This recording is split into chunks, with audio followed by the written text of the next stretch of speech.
उधर कोर्ट का आदेश आया, इधर फूट फूट कर रोने लगी माफिया मुख्तार की बहू निखत अंसारी। यूपी में एक और इनकाउंटर की बारी, निशाने पर मुख्तार अंसारी, सीधा ऊपर से आ गया ऑर्डर। एक दिन में मुख्तार के पास पहुंची 3 बुरी खबर, एक खबर ऐसी जिसे सुनकर हिल गया मुख्तार। मुख्तार की सबसे चालाक बहू निखत के पास जैसी खबर पहुंची, जेल के अंदर ही जोर जोर से रोने लगी। ये वही निखत अंसारी है जो कभी पूरी जेल को ही खरीद लिया करती थी, लेकिन अब उसी जेल में बैठकर रो रही है। उधर मुख्तार अंसारी के पास जब एक साथ 3 बुरी खबरें पहुंची तो मुख्तार के पैरों के नीचे से जमीन हिल गई। तीसरी खबर सुनने के बाद तो मुख्तार की आंखों से आंसू ही निकल आए और अधिकारियों के सामने हाथ जोड़कर खड़ा हो गया। 8 महीने बाद लोकसभा के चुनाव होने वाले हैं। यूपी के इतिहास में ऐसा पहली बार होगा जब कोई माफिया गैंगस्टर का आतंक नहीं होगा। मुख्तार अंसारी के पास पहुंची 3 बुरी खबरों में से पहली खबर सबसे पहले आपको बताते हैं। करीब 1.5 साल पहले की बात है, जब मुख्तार परिवार को लगता था कि अखिलेश यादव 2022 में मुख्यमंत्री बन जाएंगे और फिर से अंसारी परिवार का जंगल राज शुरू होगा। ओपी राजभर और अखिलेश यादव के गठबंधन ने मुख्तार के बेटे अब्बास को मऊ विधानसभा से उम्मीदवार बनाया था।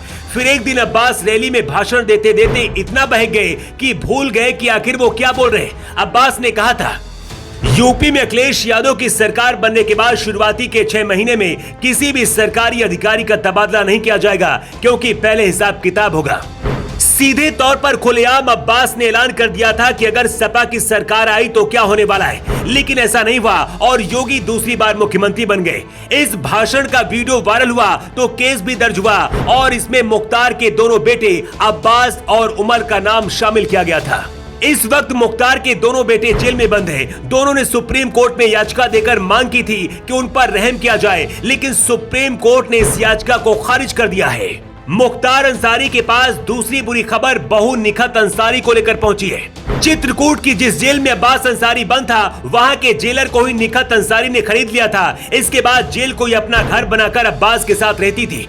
चित्रकूट जेल में अब्बास पत्नी निखत के साथ पर्सनल कमरे में ऐश करता था और वहीं से लोगों को धमकियां देकर वसूली भी करता था। जब योगी सरकार को पता चला तो हर किसी के होश उड़ गए। इसके बाद जेल के अंदर अब्बास के साथ ही निखत को 11 फरवरी को पकड़ा गया और इसके साथ ही मुख्तार की बहू निखत को जेल में बंद कर दिया गया। निखत अंसारी के दिए पैसे से अपनी वर्दी को बेचने वाले जेल के warden Jagmohan, jailer Santosh Kumar, jail अधीक्षक अशोक कुमार सागर और जेल के डिप्यूटी जेलर चंद्रकला को गिरफ्तार किया गया और सभी के खिलाफ कार्रवाई शुरू हुई। निखत और उसके ड्राइवर फराज खान को भी गिरफ्तार करके जेल में बंद किया गया। जमानत के लिए निखत अंसारी भी सुप्रीम कोर्ट पहुंची थी, लेकिन निखत की याचिका को सुप्रीम कोर्ट ने भी खारिज कर दिया है। ससुर मुख्तार और पति अब्बास की पैरवी अभी तक निखत अंसारी ही करती थी, लेकिन अब वो खुद जेल में बंद है। योगी राज में बाहर आने की फिलहाल उम्मीद भी बहुत कम है, इसीलिए मुख्तार के पास अब मदद भी नहीं पहुंच पा रही है और जेल में मुख्तार फड़फड़ा रहा है। लेकिन तीसरी सबसे बड़ी खबर सुनने के बाद मुख्तार ने खाना पीना छोड़ दिया है।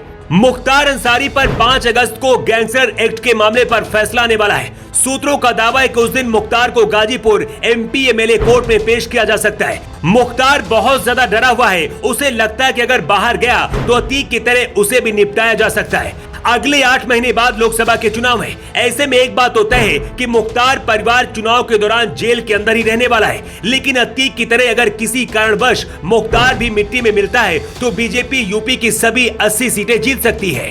अतीक अशरफ की हत्या के बाद यूपी के निकाय चुनाव में लोगों ने बीजेपी को भर भर कर वोट किया था और योगी सरकार ने निकाय की सरकार भी बम्पर तरीके से बनाई थी।